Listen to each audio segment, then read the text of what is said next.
Hit me.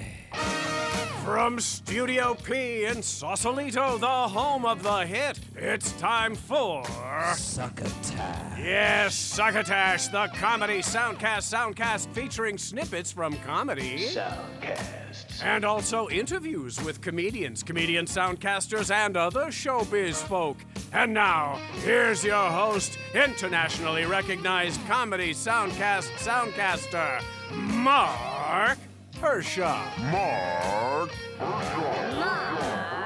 Yes, I am Marc Hershon, and with me is your co-host and mine, Tyson Sainer.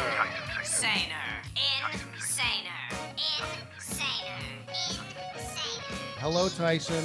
Hello, Marc. How have you been? I'm doing great. I want to welcome everybody to our 300th episode of Succotash. Holy cow. Can you believe it? It's, it's quite a big number. 300. Wow. I mean, there was like a bunch of Spartans that got a bunch of really heavy work done against a lot larger number, but I was thinking of photoshopping our heads onto those magnificent bodies from the 300 poster, maybe to go along with this episode. So we'll see if that actually comes about. That would make us look super cool. Yes, it would. You could also theoretically maybe Photoshop a great set of abs to replace each of our faces, which would make us look less cool, but it might be a funny joke. Yeah, that's true. That's ab true. Faces. I don't know. Not only is it our 300th episode, but this also marks the 11th year that Succotash has been in existence, which is also amazing. That is quite, I'd say it's quite a milestone, but podcasts haven't existed long enough for me to know if, but as far as media goes, certainly. I mean, what's lasted 11 years? MASH, Yes, MASH. The Simpsons has lasted a lot longer than that. Certainly, so did Gunsmoke, but it's true. But we're neither of those, but we've still managed to stick it out for 11 years. I often get comments from people that I'm interviewing. You must have been one of the first, which isn't true. We weren't one of the first. I mean, we were sort of the first of the second wave is how I kind of put it. Because there was a bunch that started up in like 2004 and 5 and 6 when the internet was just sort of coming together to create something new. People like Ricky Gervais and who else was in that early wave? Adam Carolla. Jimmy Pardo. That's who I was trying to remember. Yeah. And the Podcast and a handful of others, really. I mean, there wasn't that many. And the sort of excitement began to sort of peter out around 2009 or 10. I think at the time, when was this figure I said? I think it was like in 2012 or so. There was only like 15% of America had even heard of a podcast, let alone downloaded one and listened to it. Man, that's interesting.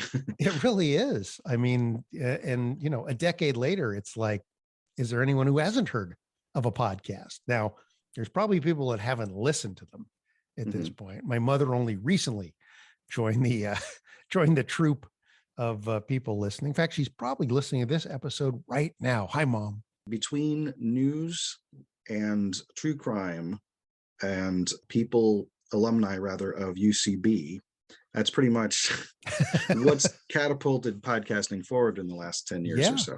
That was kind of, and then just people that heard those and, the legions of people that got together with friends and had like a basement show with 3 dudes kind of like just riffing and talking about stuff. And then, every so often there'd be a new wave of things like when Serial came along. And kind of like people went, what? How could I listen to that? That sounds cool. And that started a bunch of people. And then Marc Maron had Obama on his show. And people said, wait a minute, Obama's doing an interview on a thing. How do I get that thing? Obama in Marc Maron's garage. Yes, exactly. And I think people were just bemused and amused and amazed that a sitting president would helicopter in to Eagle Rock, Southern California in Los Angeles, a suburb of LA. Street apparently festooned with Secret Service men. Wow. And just kind of sit down in his, at the time, junky garage. That's before he moved. He's living in better digs now, but just amazing. And people just were amazed by that sort of thing. And again, it sort of like bumped up this wave of people who went, what is going on here? And then I think most recently it's the pandemic. All of a sudden, all these celebrities had nothing better to do. And we saw just this swirl of celebrities entering the podcast realm. It seems like there was quite a couple of personalities that I pay attention to who were YouTubers who started doing a podcast from home. I think that's happened more than once. Yes, I hear what you're saying.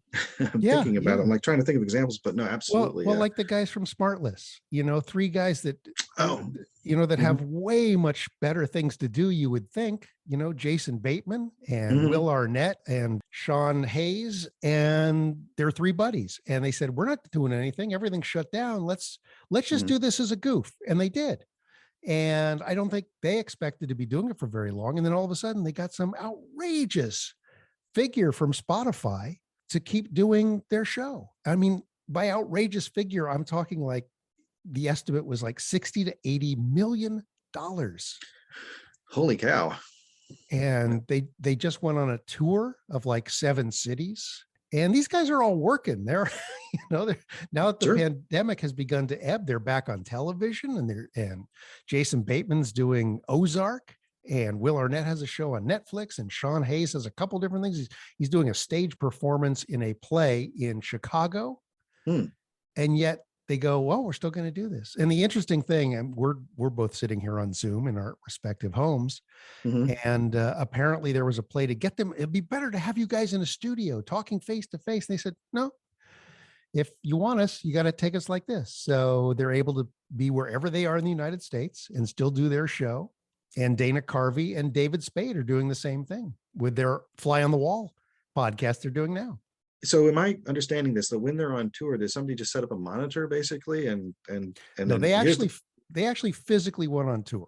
So they do actually in that case. Yeah, that was a special thing where they went on tour to a few cities. But typically it's just week after week. They just sit in their homes wherever they happen to be. Sometimes Will Arnett's on the East Coast. Sometimes he's on the West Coast. Sean Hayes is in Chicago right now. And sort of based on that, Carvey and Spade said the same thing when, came time to make their deal to interview people that had something to do with SNL, whether they be hosts or guests or musical guests or whatever, or cast members or writers. And they said, no, we're not going to come in the studio either. We're just going to do this from home. I really do need to listen to more Fly on the Wall, because SNL stuff, especially from that particular era, is like, for me, is like, anything from pretty much the beginning up to the mid 90s. That's my cutoff of sphere of awareness. But like really heavily in the Carvey years, because that's when I was a teenager. So, yeah. And they have guests from across the gamut. They had Lorraine Newman on, who was in the first cast. And then they've had people that have been on recently, and they've had people. But the funny thing is when you listen to it, like, I'm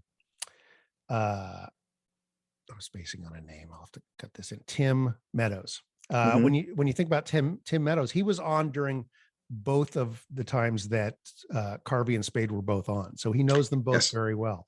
And the conversation gets way different than when they have somebody on that was not sort of part of one or both of their eras. Because their friendship has kind of survived all this time, and they talk, fairly often. So it becomes a lot more sort of not inside baseball, but sort of inside jokes, where they suddenly realize, we better explain what we're talking about to the audience, because we've gone down the rabbit hole. I have a very specific memory of David Spade on Saturday Night Live. Of course, many of Dana Carvey, but one specific one where David Spade was doing a segment for Weekend Update, and it was I think it was What's In and Out. In and out in the news, or in Hollywood, or something like that. In Hollywood, yeah. What's in and out in Hollywood. And one of his lines was, in people who recognize me, even though I've only been on the show, I think he said twice, or out people who think I'm Dana Carvey. Because I guess there is a resemblance, but I would like to say, and yeah, there is, but when I first saw David Spade on there, it was during the Susan Lucci episode. There was a dream sequence where she was imagining everybody getting what's the daytime Emmys? Yes. Because she had been nominated so many times, but never won up to that point. And so like everybody has an Emmy backstage, and David Spade is is eating a cob of corn with an Emmy poked on either side like a fork. And when I saw him, I thought he was Christopher Barnes. Oh, that's funny. Because I knew who Christopher Barnes was, and they had very similar features. So yeah. Well, one of the things that Spade talks about on that show a lot is he didn't think he was maybe ever going to get on. He said he was there for several months and had been on one thing and was beginning to panic that if he didn't write a sketch that was going to have him in it, or because nobody else was putting him in their sketches. But to get back to the show at hand, that's of course Succotash. This show, and I've often said this, usually when interviewing people, but this show was originally started, and we've talked about this before, because podcasts were a bit on the decline in 2011. I had a lot of friends that were doing them, and I said, I want to do a comedy podcast. And I racked my brain for like 6 or 8 months, try and figure out what interview show, a sketch show, an improv thing. And then I realized, as I saw that the numbers were not doing well, and I had all these friends having shows, I said, well, why don't I do a show that highlights their shows? It struck me vaguely like some kind of like, I don't know, like an Entertainment Tonight kind of show or something. There was some sort of thing in my head that it was like, there was a model for it in other media. And I just said, well, I'll just start doing this. And so started cutting up some shows and playing them and crediting the shows and saying where you can find them and putting links on my page and things like that. The first couple of them, I usually used shows from friends of mine. I emailed them and I said, hey, I'm going to do this clip show. Do you mind if I use a clip? And then by about show 3 or 4, I said, well, I'm giving them free publicity. Who wouldn't mind this? It's an excellent point. Because they're making the content for free. Yes. And we're putting it out there for free. Yeah. So there's no, nobody's making anything off of it. At least we're not. We have no sponsors. No real sponsors. No. So I suppose if we did, then somebody could go, well, wait a minute, you're making money off our show, blah, blah, blah. So maybe it's a good thing we currently don't have or have ever had anybody except Henderson's Pants. But I remember it was Doug Benson is the one who wanted to know whether his producer had authorized me playing a clip from Doug Loves Movies.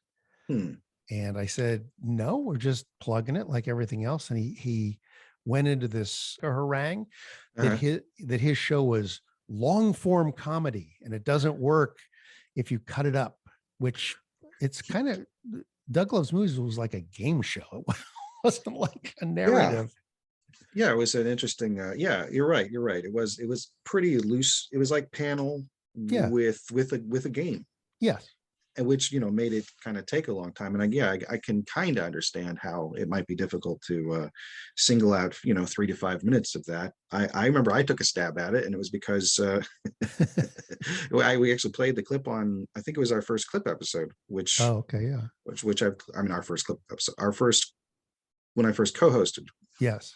Which is a clip that actually later, but it was when it was Bert Kreischer was on the show, and he has this great laugh, and there was just a clip of him making himself laugh, and then he couldn't stop laughing, and it was like almost 3 to 5 minutes of laughter. And I just thought, well, this is I like the sound of laughter so much, and he has such a and he's so tickled that I figured people are just going to laugh hearing laughter, know. Yeah, so if it makes you laugh, then it's not comedy, but it still makes you laugh. It's. But I remember I was just when he gave me that note and he said, would you take the clip out of your show? It kind of made me like a little pissed off. It was like, I'm giving you free publicity, man, but okay. So I went back in, I recut the show. I took out the clip and any mention of his show and didn't play any Doug Benson clips for, I think, 2 years until I went to the LA Podcast Festival and somebody introduced me to him. And he said, oh, you're that guy with that show, that clip show. I said, yeah. He says, why don't you ever play my stuff? So I told him the story and he said, oh, well, fuck that. He said, you can do whatever you want to do. So sometimes it's just context, I suppose. Wanted to point out it was an episode of Getting Doug with High, a live show where Pete Holmes learned of Obama being on Marc Maron's podcast. Oh, So he says something about it. It's like, yeah, he's gonna. This is Doug. It's a bad impression of Doug, but it's like, he's standing there. What the fuck, fuckers? I'm here with President Obama. Which is kind of the short version of that. And then Pete Holmes, it dawns on him and he goes, Marc Maron had Obama on his podcast, and Doug's like, yeah, and he goes, well, he wins. exactly. But this was like 7 years ago now, or something, 5 or 7 years ago. It was a while. Oh yeah. Well, he was still in office. He was a sitting president. But he wins. He wins. But you know what? We win too. We all win. They say a rising tide raises all boats, or something like that. Something like that. Yeah. Yeah. So all podcasts are raised as a result. Yay.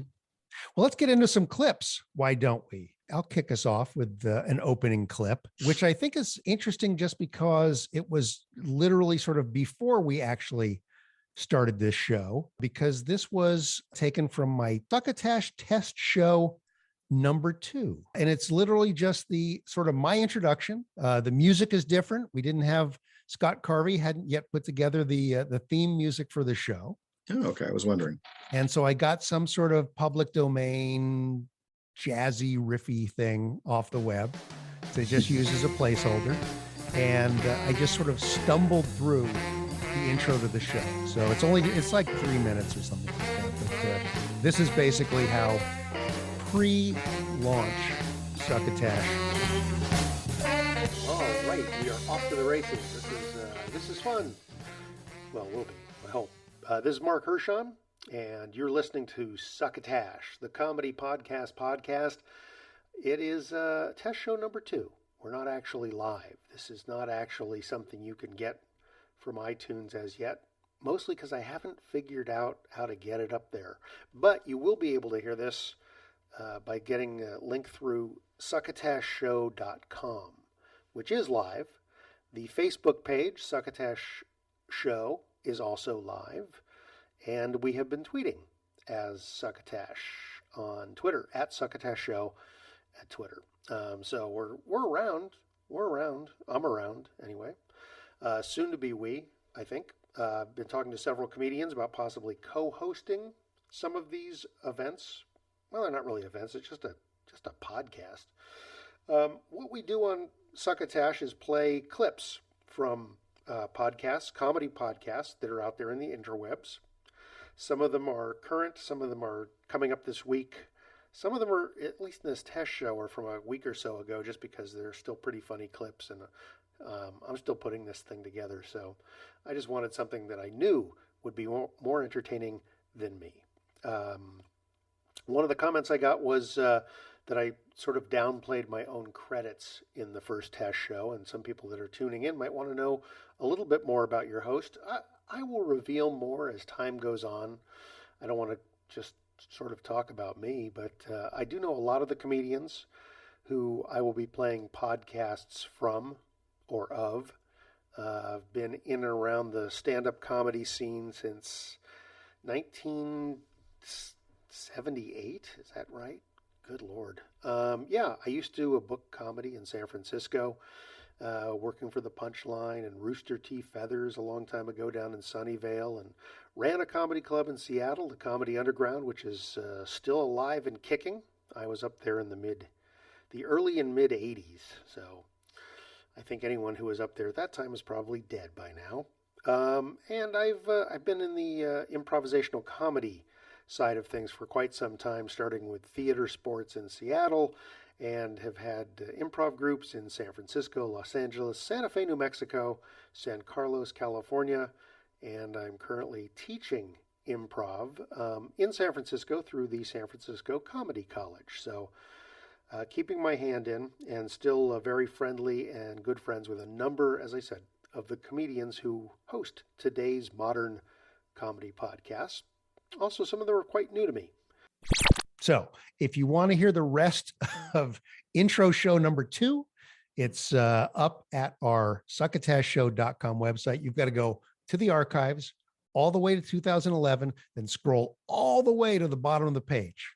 And you can actually also hear Succotash test show number 1.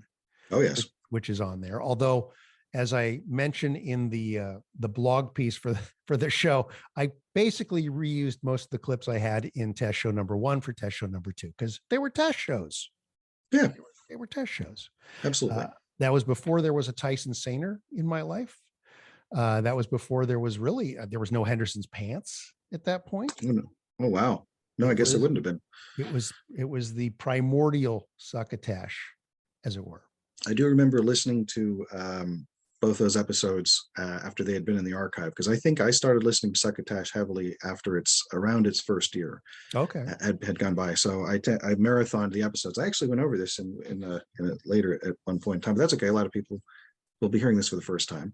So, but I did catch up on the episodes, and that's one of the reasons why I ended up sending in episodes. When I was going back through the archive to pick clips, I thought about when I first listened to it and trying to find something that was kind of exemplary of the early stages of Succotash and stuff that I liked. And I found a clip that had Phil Leirness of Chill Back Hollywood Hour. And remember, both those two were heavily, there was a lot of back and forth between the two shows in those days. And it was a Boozing with Bill segment. So it's a great twofer because it has the great Bill Heywatt and also Phil Leirness meeting Bill Heywatt for the first time. Oh, I love that. I love that memory because I remember being in the studio with Phil when that happened. And it was a special moment to listen to for me personally. Just kind of I can't really allude to anything specifically, but you know what I'm saying. There's like for those who know, hearing the two of them be introduced is a different experience than those who do not know what I'm referring to. All right. Well, let's give it a listen, shall we? Mm-hmm. Here comes Bill Heywatt. Sorry. Dear. I should have warned. Sorry, Marc. Should have warned you. Oh, gollies. The Sherman's really kind of rare on you. The older you get it.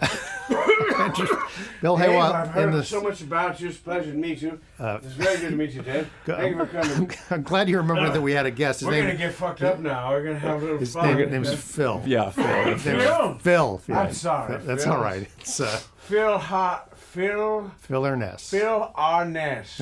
Yes, exactly. I worked with your father, Jim Arness. I Yes. worked with him. Yeah, absolutely. Back in, we were working at where we were East McKeesport.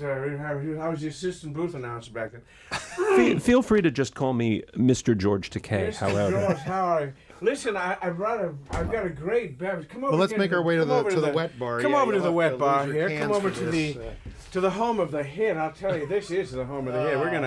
We're gonna live it up now. I promised Phil. Now yes. I promised that you would be making up for the Oh, barbecue listen, punch. I'm so sorry. I had something in mind with the barbecue punch, and it was a 4th of July beverage, and I was going to go for the savory rather than the sweet, and I'm so sorry. It was more the nauseating. Oh God, than the sweet. I'm so sorry, but that's all right. This one is much better, and we're going to just get right to it here.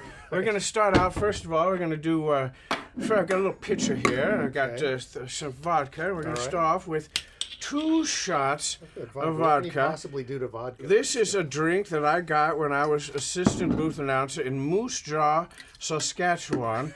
I was working with a blind engineer, and his name was Hillel Markowitz, but we just called him by his professional name, which was Stephen Williams, and he showed me this thing. It was like we wanted to keep warm. It was very, very cold, and since we were working all night in close quarters, we wanted to inundate ourselves against any germs that we have. So this is a very healthy drink, and what we always say with boozing it, Bill, if it's good to you, it's good for you. Yeah. And this is going to be good to you and That good is for you. good advice. Now, one of my favorite drinks here, we're going to put a little bit of this in here. We're going to put a little absinthe. Okay. So we've got. It makes the heart grow fonder. Hell yes. So we've got 2 parts of vodka, and then we got to get the one part of the absinthe here. Yes. All right. There we go. All right. And then we've got a couple secret ingredients that we're going to put in here, and one of them is, please excuse me. So far, it looks like mouthwash. It's good, yes. And one of the ingredients is Red Bull. And Okay. since we are making we are making it healthy here, this is sugar-free Perfect for my diet. Red Bull. This is perfect. Yes. This is working out Sugar-free Red Bull. So it's 2 parts vodka, 1 part absinthe, making the heart grow fonder. I have to remember this. And then we go on the website. 3 parts of of the bull, sugar-free. Sugar-free, not just any Red Bull. I mean, most people I hang out with say, I don't like to have so many things that end with INE, but it's got a lot of good enes. Taurine, benzene. Well, not really. Benzene. Good Lord. Don't put that on the website. So then we've got this, and now the real secret ingredient that you want to remain healthy with, we're going to put the secret ingredient here. This is emergency. Okay. We're going to put a little packet of emergency. Right. That's why we call this. Wow. Hillel, actually, well, Steve called this the Red Sea. Because, you've got Red Bull, and it's not really red. that's the It's name of kind the of drink is the piss Red yellow. Sea. This is called the Red Sea. Okay. And we'll pour that right in there. And then we're going to, excuse me, Dear I got God. a little more in here. And we got to drink it cold. It's best when it's served cold. Of course. So we're going to put a few. So, well, I guess I like gotta- revenge. Oh, yes, that's right. So this- we're going to shake it up This here. knocks you out, keeps you awake, and keeps you healthy. And keeps you healthy. Wow. It keeps you awake, it puts you to sleep, and it keeps you from sneezing in you over the microphone windscreen, which you want to avoid at all costs. So we put some ice in here. We're gonna make it nice and cold. Okay, and then put it back in You the never know little. what's in store for you. With Boozin. Oh, you're gonna live it. We're gonna party down, boys. has lived a See, now rich it is and- indeed red. You can see it's indeed red. It's a Gonna rich get the. pattern history you have. Well, I've been off and on that wagon so much, I've changed the tires on it so many times. So, we're going to pour in here. Look at that. Strain out Oh, the ice. my That's goodness. nice. Yes, Oh, we're going to that's- strain the that's ice out. Phil. Good. I got Now, enough. Phil, of- you told me beforehand that you don't mind drinking during a podcast, so I hope, Yeah, we I don't hope mind that drinking rule this. stands fast now. I don't mind drinking before a podcast, during, or after. Well, then we've got a Really. little bit more than we expected here, so we're excellent. all going to Okay. enjoy it. So the Red Bull for my good old friend in Moose Jaw, Hillel Markowitz. The Red Sea. The Red Red Sea. The Sea. Red Sea. I got the The lime the wedge. fucking The lime lime wedge. lord. Absolutely. Because we need the real citrus. in That's there. right. Here we Don't go. A wanna little get bit scurvy. of there we go. A little bit of that. A little lime. A little The squeeze of lime. fog has really rolled in here in the hills in Sausalito. Yes, It's the it home of the does. hit. The And, home. and it's actually clear All right, outside, there you drink which is this. Drink interesting. this. There we go. Now then, truly to your Cheers, health. gentlemen, The to Red your Bull. health. Okay, there we go. Well, Actually, that is not bad. it's not bad, is it? But it's really like it's about the health benefits. It's like It's it the tastes health It benefits. tastes It's kind of the- like a cough drop. It well, is, but it is. but the kind that'll get you fucked up though, son. It's a Yes. good cough drop. Right. It's one of those- Phil, you're from the hot. It's the- as the newcomer here you're the first live visitor to Yes, Boozin with Bill that we've as had. opposed to the so dead visitors that we've had over time. what do So- you think? He's not smiling. I've failed. I take this very seriously. No, I take my well. responsibilities as a Well, taster. drink responsibly, very- of course. Yes, taste responsibly. I mean, it's got to be a little medicinal. Yes, because it it is is. the Red Bull. But it's, I mean, look at this. It's got 1,000 milligrams of vitamin C in it, and it's a dietary supplement, so it's got to be good for And you. of course, the absinthe also has, always a very unique Yes, signature well, to the it. wormwood aspect of it. You're going to Right. be seeing people crawling around here shortly. And so, thumbs up, thumbs down. You're loving it. You're hating it. The This is the beauty first time I've actually drained my glass on Boozin with Bill. so- Absolutely. It's a winner, ladies Here's and the gentlemen. difference That's between great. the All right. cough drop Well, there's a- element that you were describing and Here's a this. little bit more here. Is that when a it- little bit more? I think it's suddenly become Oh, cross-talking with With Boozin Boozin. Bill. Okay. Yeah, Happy yeah, day. yeah. Yeah. Don't talk about that boiler. Well, you were going to say the, No, Excuse me, I'm sorry. it leads with the medicinal taste. It doesn't have an aftertaste. It leads with the medicinal taste. Yes. The after Clean is finish. smooth. It's a clean Clean finish. finish. I like I that. haven't had a clean finish in a long time, that's why I keep moving around to so many different. That's the name of your It's the memoir. longest job I've had in my career has been with Succotash, sorry, I read that yeah. on your shirt. Succotash. So anyway, that's it. It's the Red Sea. You heard it about it here from me, from The your recipe old will friend be up on the Bill website, Heywatt. and, Hell yes, proudly and so. Very fun. absolutely happy. Well, I'm going to go back in now. Please, cheers. To your, Salute. to your health and happiness always. Toujours la femme. Oh, excellent. Sorry. Bill Heywatt. Bill Heywatt leaving the red light on.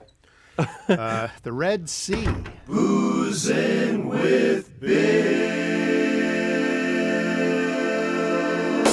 Yeah, so it was just to see the look on Phil's face. We're in Studio P. which is, I mean, it is a pro studio. It is a glass booth that Joe Polino sits in. And he will not permit me to take pictures of the studio on the inside. He had a guy from Las Vegas, a professional audio technician, come in and set up all the sound baffles and everything. And he to him, it's a trade secret how that studio is put together. So he would not let me ever do photos in there to promote the show. So Phil had come up from LA, and we were sitting on the other side of the glass, and it came time for Bill Heywatt to make his entrance. And the look of surprise and delight, I mean, genuine delight on Phil's face when he saw Bill enter the studio was just a marvel to behold. He sounds a bit astounded, but you know, I'd say he rolled with it quite well. He did, which was very nice. I'm glad you brought that clip up. You alluded to the fact that you didn't allude to. You said you'd started listening about a year in. You went back, you listened to old episodes and stuff. It was about a year. But a year after that, just about, well, let's see, that would be 9 years ago. Next week, I received Tyson Saner's first clip submissions to this show. That was for episode 57. Wow. And your first two clip submissions were from the Smodco Smorning Show and The Breaks with James Franco Jr. Yes, no relation to. And so I have actually the Smodco Smorning Show clip here, but I roll into it with my acknowledgement of how cool it was that one of our listeners had actually gone to the trouble of clipping some shows and sending them in, because nobody at that point, other than actual soundcasters, had sent in any clips. I mean, it was an open invitation. If there's a show you like, send me a clip or tell me about it and I'll get a clip. But you were the first one to take the initiative and send it in. And so I was totally tickled that there was somebody out there listening who wanted to take that step and submit. So here's what that sounded like. Here's a first for Succotash. A regular listener has not just suggested a podcast he likes to listen to that we should cover, but Tyson Saner has gone to the extra effort of clipping two of the podcasts he enjoys and sending those clips in. I love that. The first one is the Smodco Smorning Show. Also on this clip is James Franco Jr., Bill Watterson, some voice acting guy, not the cartoonist who drew Calvin and Hobbes, but this is part of their mail sack feature. We're going to dip into the mail sack. Mail sack, mail sack. Get up with the gator beagle sack. Mail sack, mail sack. Get up with the gator beagle sack. Mail sack, mail sack. Get up with the gator beagle sack. Mail sack, mail sack. Come on, get my hands in that mail sack.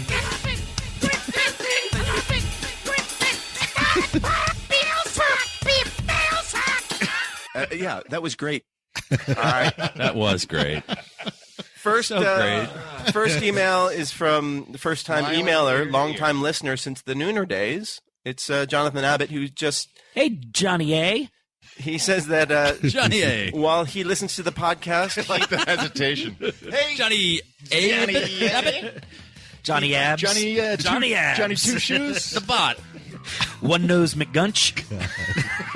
He says... Cunty McShitballs. That's a Western name. Yeah, me, I'm One Nose. Just so you can always tell who I am. One Nose McGunch. What's up, nigga? He's not Chinese. What did you say, nigga? He says... I didn't say nigga. I said nega. Oh. While listening to the podcast, I thought I'd let you know that I buy simulators and trainers for the U.S. Navy. Ooh. What kind of simulators? Hey now.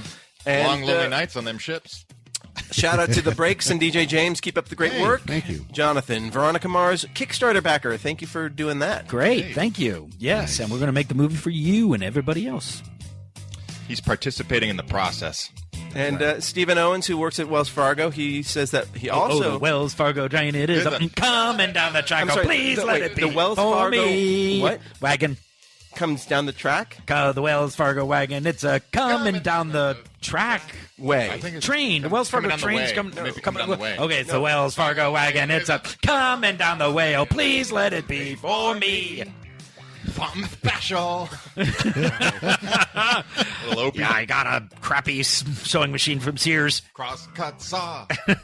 JC Penney's. And a batch of underwear from... Nope, that's not one of the lyrics. Mars.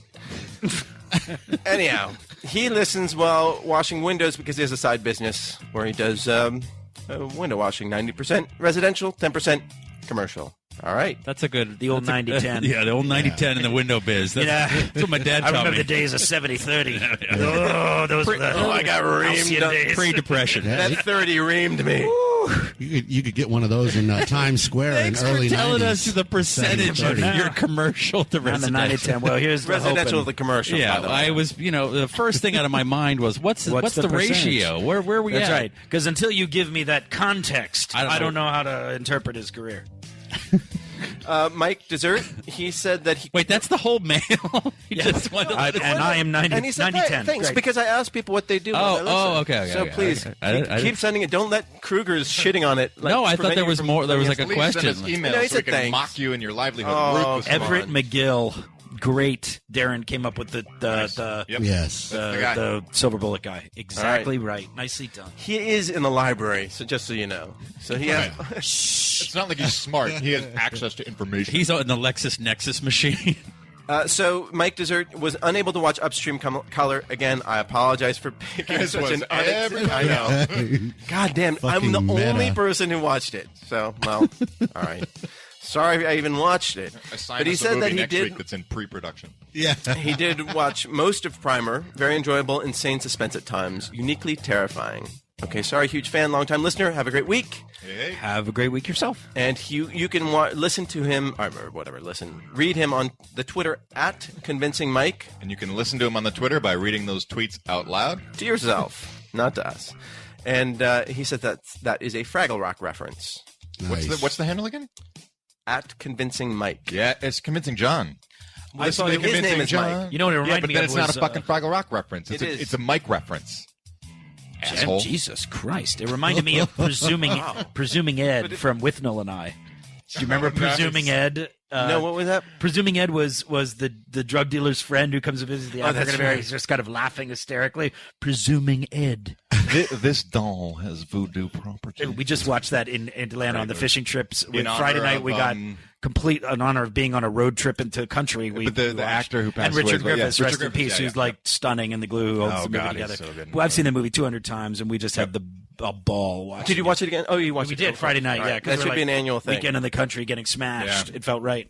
And I was happy to provide content, to be able to send stuff along. It just seemed like a natural a progression to hear a request for something and then be like, well, I can do that. Yeah. It makes us, well, And I was surprised. It's happened a handful of times since where somebody has either sent in a clip or told me about a show. I always thought it would happen more. And it seems like the real audience for this show, although there are people that, given the numbers we do have, that there are people listening to it and getting ideas for shows to listen to. And I do hear from people like that. But I think it's always seemed like the people that communicate with us the most are people with their own soundcasts. Oftentimes soundcasters that are either just getting started or they've been out there for a while and they're getting no traction or very little traction for their show. And so they are delighted to find out there's a place where they can actually try and, get a little bit of listenership around what they're doing, a little appreciation for what they're doing. Because one of the things we've sort of tacitly agreed to is, when we play clips, it's because we're enjoying the shows we're finding. Mm-hmm. In the early days when I started doing this, and there actually weren't that many shows to clip from, I did play some clips from some pretty awful shows. And I would warn listeners, I said, okay, well, this is out there. So obviously someone likes it. I don't necessarily enjoy it, but maybe you will, because there are people listening to this show. So give it a listen. That was in the very early days. And I certainly I don't do that anymore because, it's funny because, now that I have been reviewing shows for vulture.com and originally This Week in Comedy Soundcasts, it was always kind of the idea of those shows to always put a positive review, not a negative review. And so I kind of took a cue from that, but also the fact that I would find out about these shows to go listen to. I listen to it and I go, I really don't like this, but I'd look at their numbers and I go, well, obviously they have big fans. You'd hear, they'd have people writing in, they'd have people calling in, and clearly they had an appreciation for what they were doing. I just wasn't part of it, but it doesn't matter though. I would like to point out the mail sack theme at the beginning of that clip is actually, I put that together because I was still remixing audio back then. Now I do still occasionally do that, but that was one of my early contributions to that particular soundcast or podcast, which they're calling it. So I don't think I knew that. You were getting yourself kind of a little plug in there in a way. I mean, we were hearing from Tyson twice. It was a twofer. Mm-hmm. Well, it was the nail sack segment. I very easily could have just cut out the song and started by saying, "Oh, this is from the male portion of the show, the mail sack." But they were enjoying listening to it at the time still. And by the way, that was also the longer version of that song. There is a shorter version of it now that they've been using for like, I don't know, six of their about 11 years as well. They've been around for about 11 years also. Yeah. Oh wow. Okay. Cool.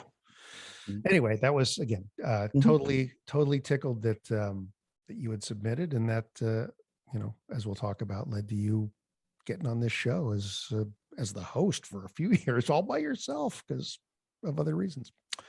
Yeah. Anyway, you have another clip for us? I did. So I decided to pick a clip from a show that it was our first time we co-hosted together. It was, I'm not sure why exactly. I think it's because the first and the last one didn't have anything to do with me beyond that I picked. They were just like, things I like about the show. And I do remember that you would very rarely, very, very rarely, I think only one time, I would send you a clip and you're like, I don't think I can use this. And that really only happened once, and I completely understand why. I've described the show before. I think it was called John Eats Carrots. And it was a podcast where a guy listens to other people's podcasts and slowly makes his way through a bag of mini carrots as he's watching it or listening to it. Which I thought was a hilarious idea to send in. It wasn't really, now that I think about it, it seems like more of a prank, but I thought that you might think it was as funny as I did to set up a clip where there's somebody else's podcast, tinny in the background with the sound of crunch, crunch, crunch over it for a few minutes.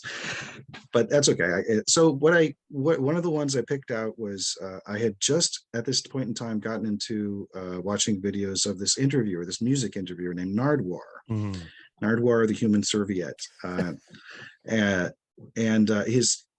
loved his interview style. I think I actually mentioned it in the clip, and I thought this is an interesting vote because I knew I was going to bring something from Nardwuar. I wasn't sure what it was going to be, and then on a whim, I saw this guy's name, Jaap Blanc, and it was a vocalist, and I thought, well, hey, if I don't get anything out of this, at least maybe it was an interesting listen because I like the guy's interview style. And then I listened to him like, well, I have to use something for this. And and you were kind enough to play it for the show. Well, for our episode. let's hear it again. Well, first of all, he's talking to Jaap Blanc in this. Jaap Blanc. Jaap Blanc. Yeah, Jaap Blanc, who is he is a vocalist. He does these interesting kind of sound poems with his voice. Yeah. All right. Well, let's hear what this sounds like. This is fantastic. And welcome to the Nardwuar the Human Serviette radio show. Well, thank you, Nardwuar. Now, Jaap Blanc, what do you do? Can you please explain to the people, what do you do? Are you a beatboxer? No, I'm not a beatboxer. I use the voice in many different ways. I make experimental texts, sound poetry, voice pieces, also in combination with musicians, with electronics. And I think I cannot be categorized in any style like beatboxing or so it's a wildly varying stuff I do, but mostly the voice is involved. Have you worked with any beatboxers at all? Yeah, I have, but it's really hard to. I tried to get them into more free use of the voice and improvising, but they usually stick to their bag of tricks, and that can be great and really virtuosic, but it's still for me a bit static. So you, Jaap Blanc, you don't have a bag of tricks at all? Like, hey, the hell are you? What are your bag of tricks? Oh well, yeah, but my tricks don't always succeed, and they're more interesting sometimes when they fail. Like especially kids, always ask me, "Can you imitate this or that animal or cartoon figure?" And then I tell them, "No, imitation is not so interesting. You get something that's already there. If you can try to imitate, but if it fails and you get something else, it's more interesting because you get something that wasn't there already, wasn't there yet." So, I sometimes work off imitations. I had this place in Amsterdam, in Holland, where I lived, where the streetcar came by every 5 minutes through a sharp curve, and I heard this sound like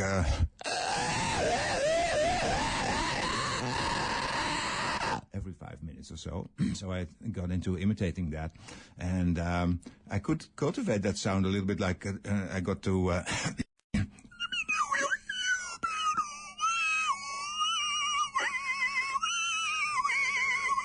So it is to a sort of somewhat more refined high register. So sometimes imitation can be fertile and productive. And your mouth is quite awesome, I must say there, Yap Blanc. Like, everything is done with your mouth, right? No computers. We weren't hearing any computers, although you mentioned you have used computers sometimes. While I'm sitting here, live, I do everything with the mouth. But I use computers too, and other hardware gear, because then you have even more possibilities. Maybe you can play a little track where I have hooked up some gear and send my voice through it. And we have a caller right now, even though we haven't given out the number, but caller, are you there? Oh, well, that sounds like somebody pressing a button on a sampler and repeating a loop. How did that caller do? Did the caller do okay? How did the caller do? How is he doing? Yeah, how did he do on that noise there, what he created? Like, for instance, what did he do? You mentioned maybe using a sampler or just feedback listening on the computer. Might be. It sounded like a loop re-recorded. And how do you do it? What is a cheek squeak? A cheek squeak. Well, I have this instrument which I call the cheek synthesizer, which I developed over the years, and I can do quite a lot with it. I'll have this show tonight at 1067 East, and I will do a solo for the cheek synthesizer. But actually, you need 2 microphones for it to play it in stereo. But a mono version, some excerpts would sound like.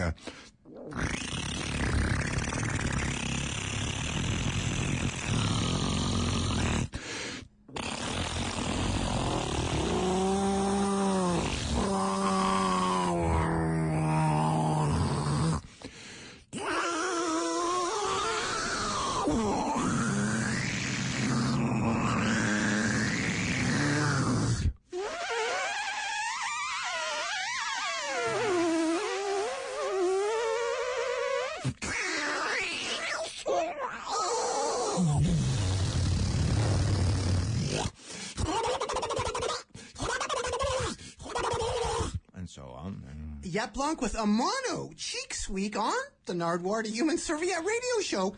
All right, there's Nardwuar, the human serviette. Yes. And you can find more of that, if you care to, at nardwuar.com, and that's NARDWUAR. He didn't make it easy, did he? Nardwuar.com. So yeah, a serviette is a napkin. All right, I got to tell you, when I re-listened to this clip when you sent it in, I was laughing my ass off because I'd forgotten all about this thing. I remember the guy's the human serviette part of the guy's name, right? But his guest on this show is so bizarre. A lot of buildup in that clip too, where it's just like you're like, okay, so all right, so you're going to do a thing, and then he does the thing, and it's like, oh, well, this is very different than what I thought it might be. Yeah, exactly.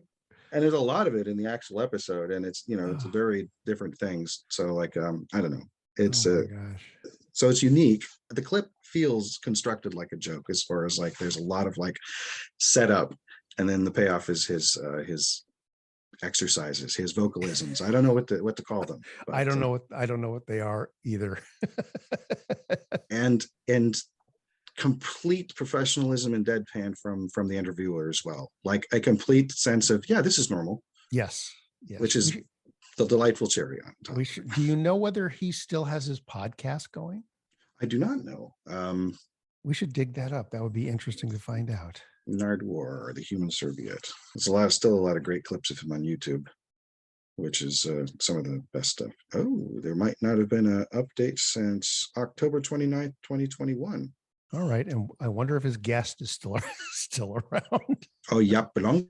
Yep, Blanc. He's sort of like the Michael Winslow kind of character. Oh, he's listed here as Dutch composer. He's upgraded. Dutch avant-garde composer and performance artist. Blanc is primarily self-taught, both as a sound artist and as a visual/stage performer. He studied physics, mathematics, and musicology for a time, but did not complete his studies.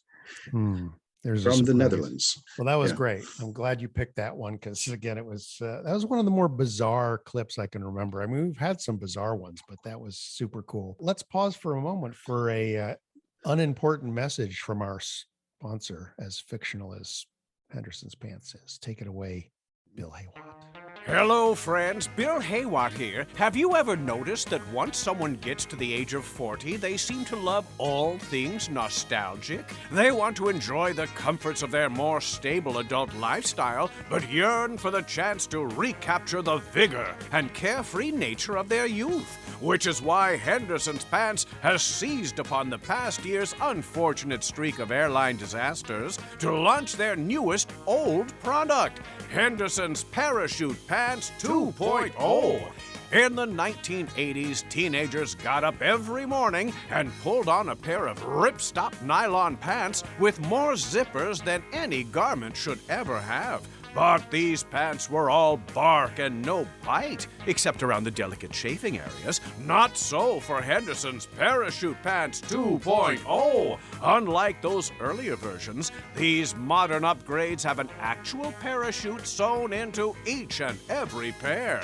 No more fretting over falling to a fiery death inside the fractured hull of some discount foreign airline that can't seem to remember to charge the batteries in their black boxes. Now, if the airliner you're aboard finds itself in distress, simply kick your way clear to an exit door, bash that sucker open, and step with confidence out into the wild blue yonder. Now, when you reach the optimum altitude during your free fall, the built-in altimeter warning in your pants will sound, "Caution, caution," which is your cue to unzip, reach in, and yank your ripcord. You'll then float to Earth just as smooth as the silk that just deployed out of your rear end. Originally designed for Chuck Yeager, Evel Knievel, and the White Knucklers Flying Club, Henderson's Parachute Pants 2.0 are available from the same machines at the airport where you can buy flight insurance. That's Henderson's, makers of fine outer garments for your lower extremities since 1834. And now back to Succotash. All right. Well, still no check from Old Man Henderson for running those spots. I don't think we'll ever see a dime, quite frankly, from Henderson's Pants. Now that we have entered our 11th year, I'm going to make this pledge to you, Tyson Sainer. I am going to actively try and find us a goddamn sponsor. I appreciate the thought. So we'll see how that goes. We'll see what happens. Shall we get back into? I think we've got two more clips to play. I've got one. You got one. I am going to play a clip from July 20th, 2018. So fairly recent, 4 years ago, episode 173. And, when I went back and I saw, we've had a number of people. I've interviewed a lot of people. You've had interviews. We've had some fairly big name guests.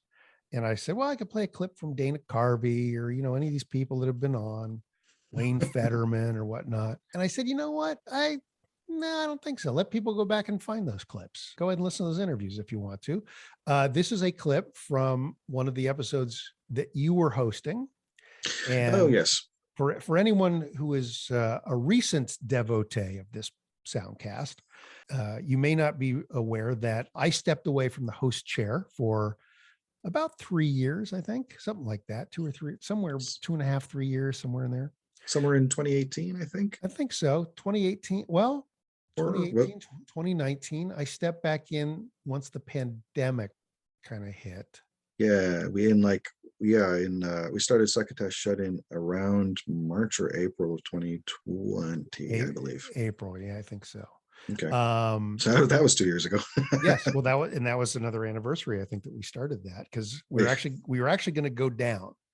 We were going on hiatus, and I had every intention of turning off the lights and shutting the show down.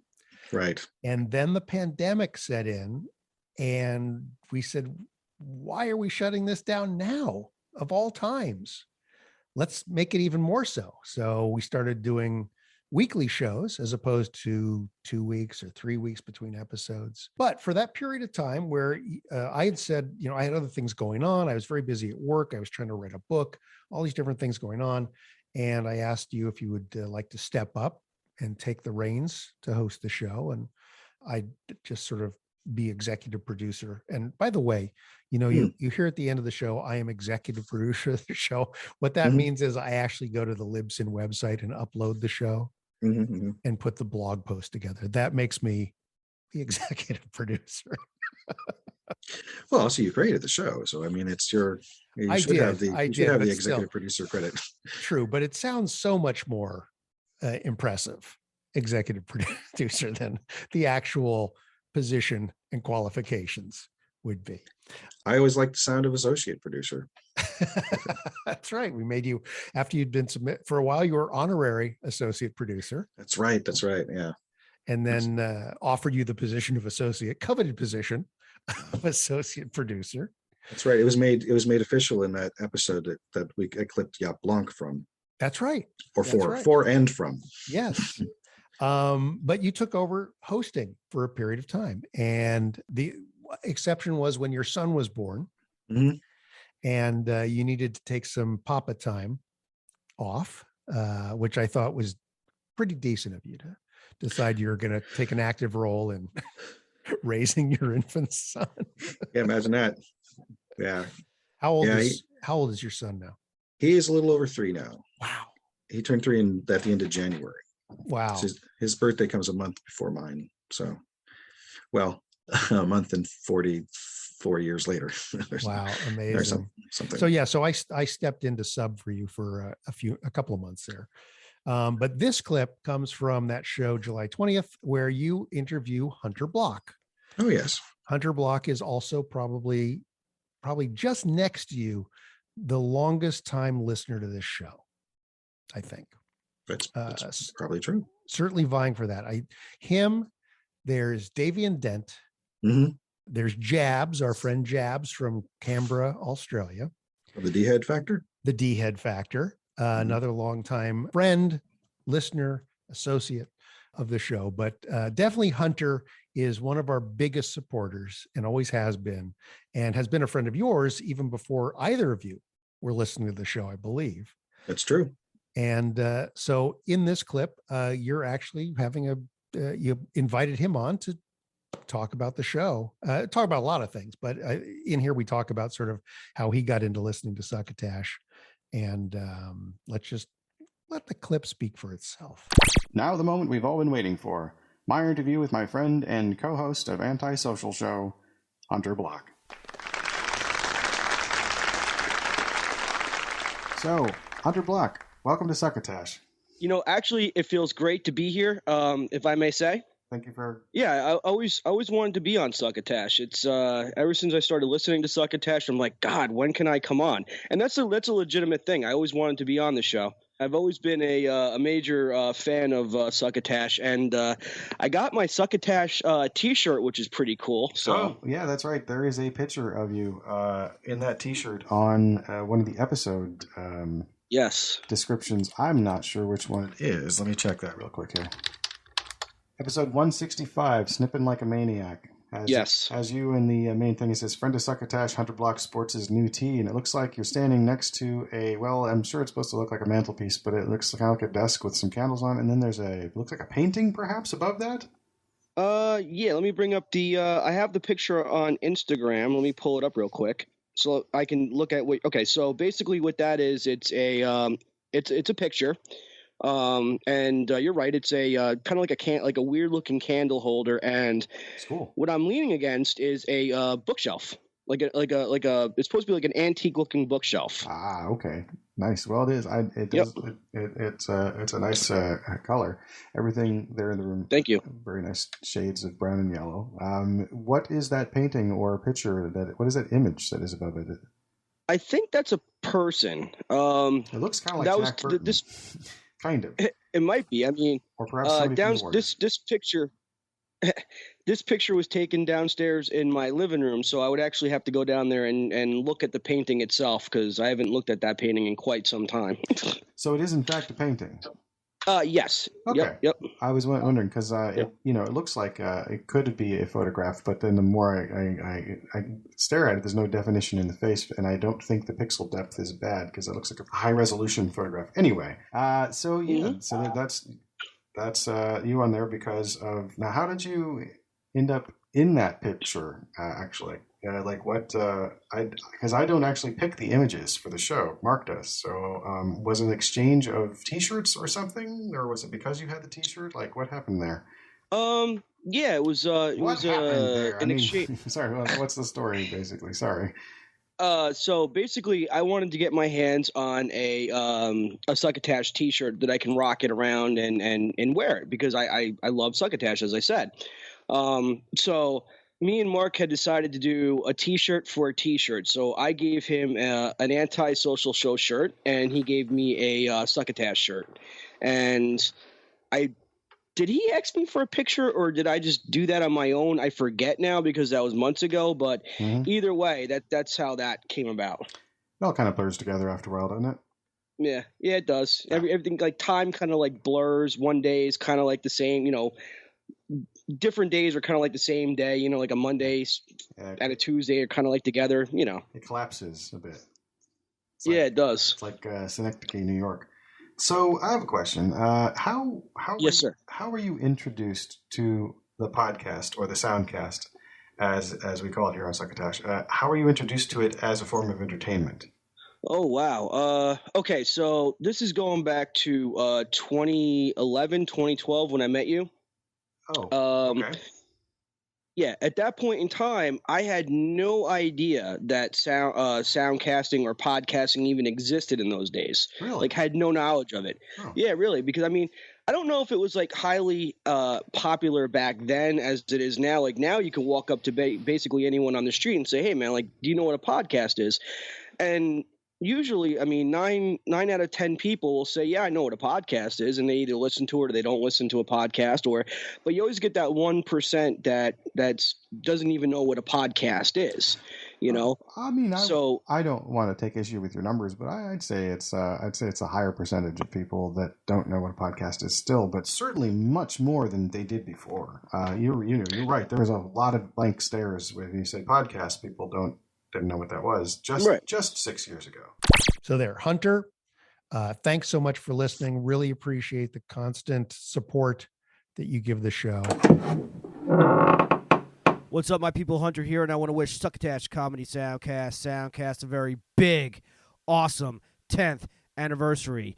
This show is jam-packed, filled with awesomeness from different audio clips, from interviews. This show has something literally for everybody. Tyson Sainer, Marc Hershon, the coolest cats on the planet, thank you for making me a part of this special occasion.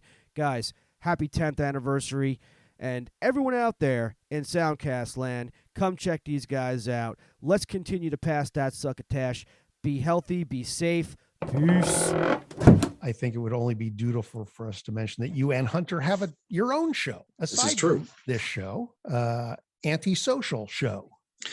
Anti-social show. Yes, 3 words. The acronym is ASS. It took me a while to realize it wasn't the Antisocial Show.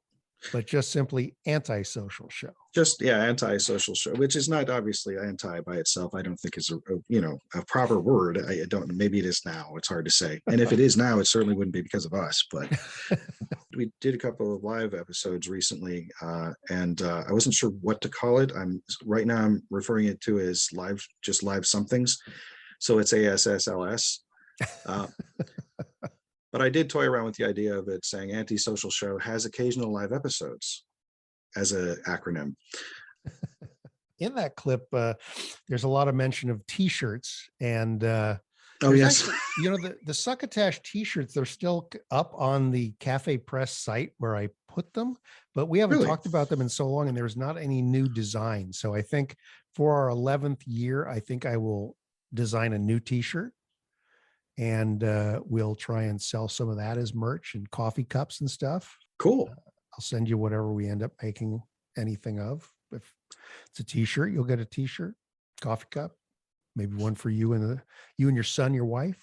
Hey, I'll dip into the spare change that we have here in the coffers, and I appreciate that. I'll be sure to sport it in some pictures occasionally. Fantastic. I wear my anti-social show shirt often. Mostly for my gaming videos, which I also do. I do gaming videos nowadays. That's right. That's right. Tyson Saner Gamer. Mm-hmm.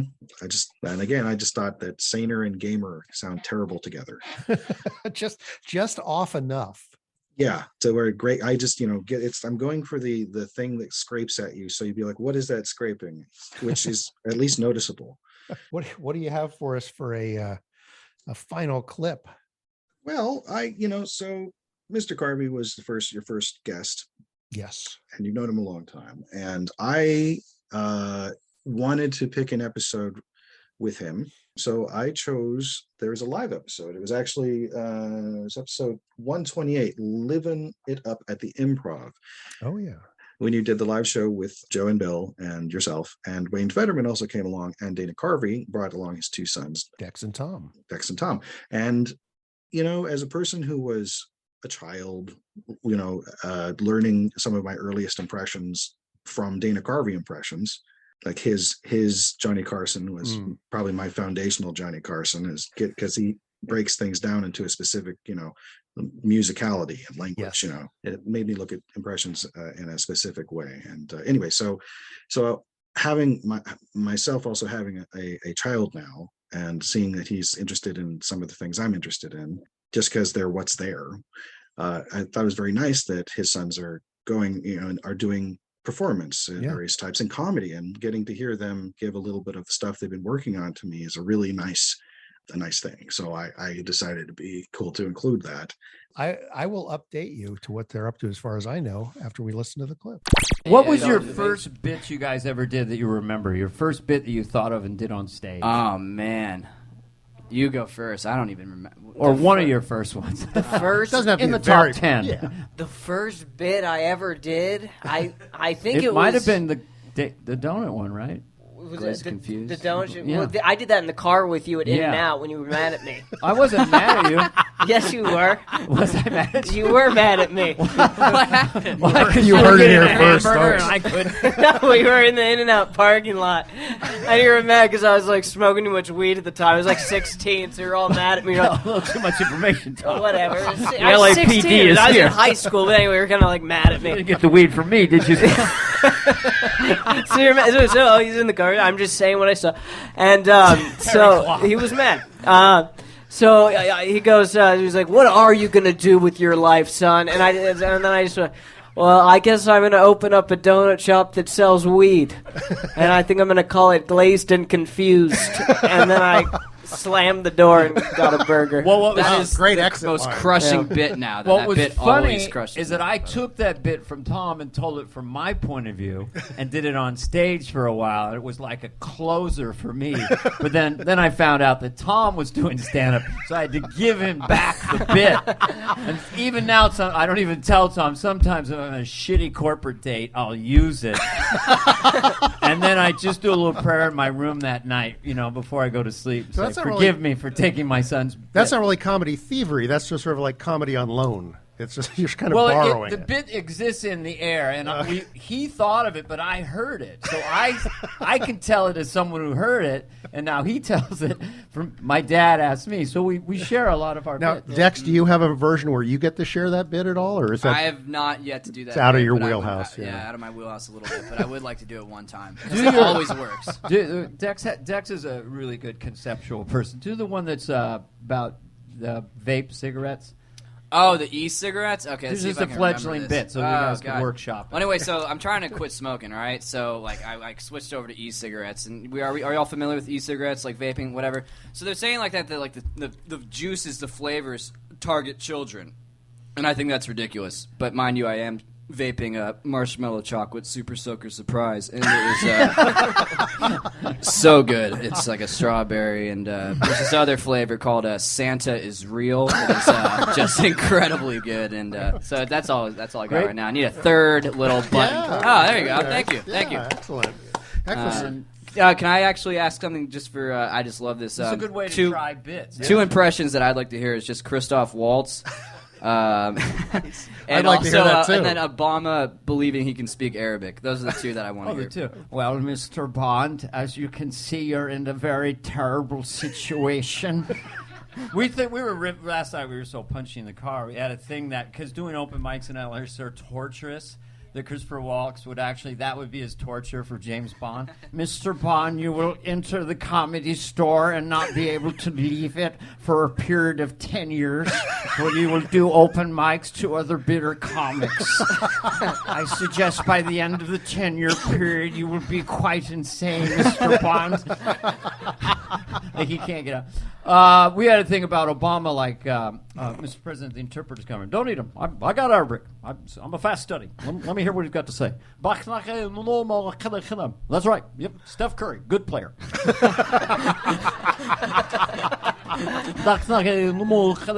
Yep. They share the ball. Draymond Green owns the paint. No, I know. Harrison Barnes, they should keep him. I don't know if they're going to deal him for Durant, but I think that would be a better choice. Well, now you've lost me. I'm good with them. Excellent. Tom, do you want to do your Christmas card riff? The Christmas card riff? That's my favorite kind of new bit. Okay, You can tell it as a bit you're doing. Yeah, no, it's like a bit I'm doing. Basically, it's about, like, Christmas cards, like, they always, like, you get to see, like, an image into a family's lives, and you get to see the evolution of the family over the years, and they always seem to evolve into darkness. Like, the first, like, one you'd get, the kids are, like, 5 and 6, and they have Christmas hats and milk mustaches, and it says "Got Christmas," and it's beautiful, and it makes me feel happy. And then, like, a couple years later, you get another one, and the kids are, like, 9 and 10, and you could just tell they don't really want to be there.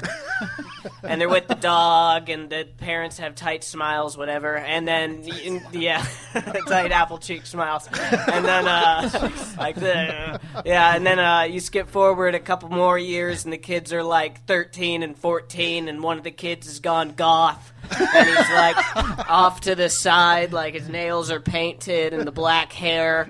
And then the other kid is like 300 pounds. And they've like hidden his head behind the Christmas tree.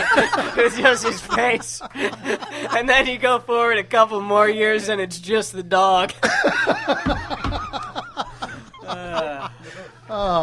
That's fantastic. Let's See, these guys are talented. I know, Funny right? bits. Exactly. This is a great way to try material. I think so. Because you're doing it in a way where it's not really doing stand-up, but it's... Yeah.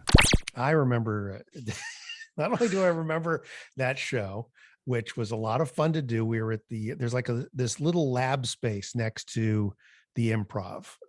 They used to do little HBO shows in there, and now it's the Improv Lab, or I forget what they call the space.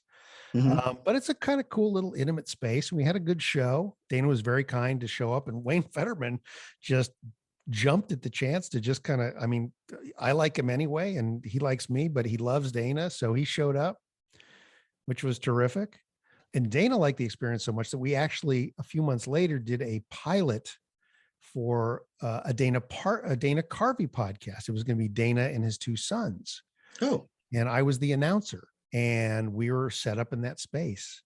And it's really dark around the stage, and Dana took this massive header just as we were getting started and really dinged himself up.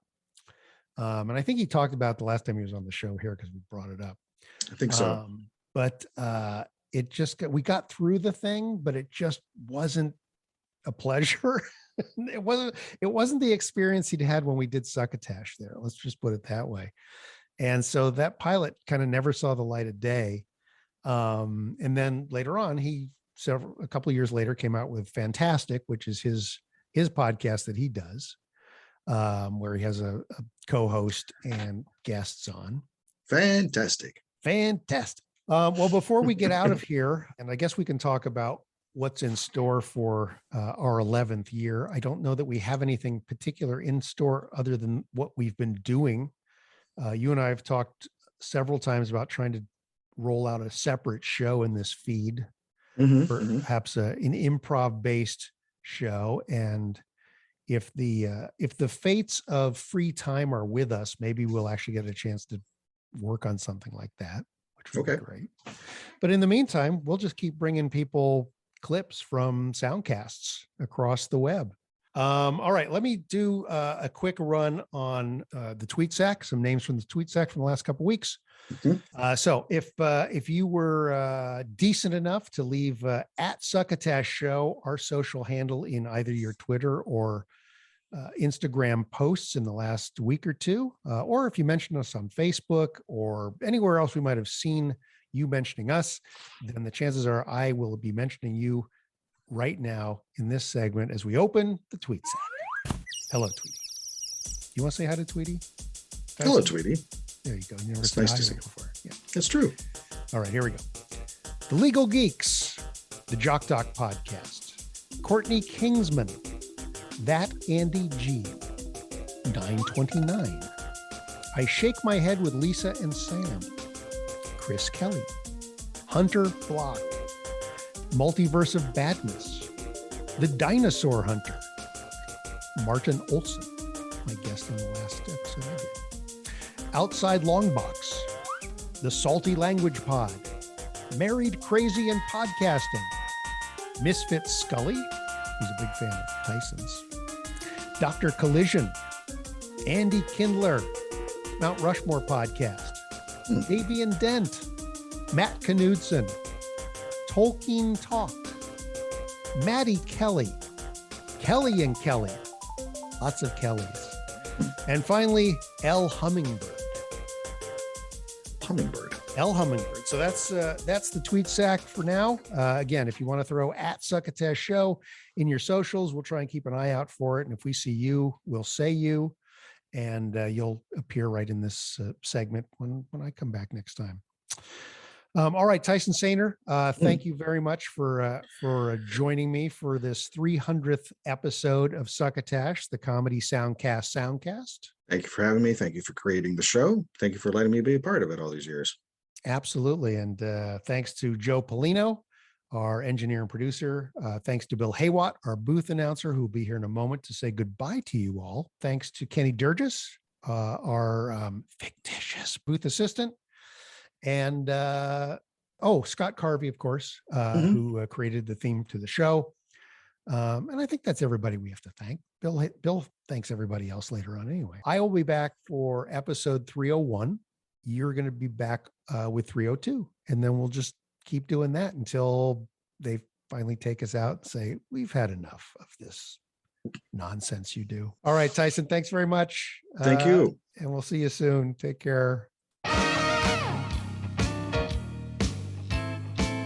You've been listening to Succotash, the Comedy Soundcast Soundcast, with your host, Marc Hershon. Brought to you by Henderson's Pants and... Imagine your company's name right here. Rate us and review us at Apple and Google Podcasts. Find us on the web at succotashshow.com, on Stitcher, on iHeartRadio, on YouTube, on SoundCloud, and wherever fine soundcasts are streamed and or downloaded. Follow us on Twitter and Instagram at Succotash Show. Like us on Facebook. Email us at marc@succotashshow.com. Or call into the Succotash Skype line at our toll call number 818-921-7212. That number again is 818-921-7212. You can also upload clips from your favorite comedy soundcasts directly to us using our direct upload link at hightail.com/u/Succotash. Succotash is produced and engineered by Joe Paulino through the auspices of Studio P, Sausalito, the home of the hit. Our hosts are Marc, Hershon, and Tyson Sainer. Our musical director is Scott Carvey. Our booth assistant is Kenny Durges. Succotash is executive produced by Marc Hershon. Until next time, I'm your loyal booth announcer, Bill Heywatt,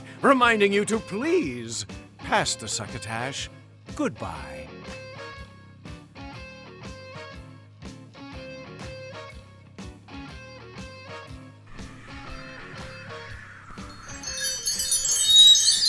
This has been a Succotash Patch production.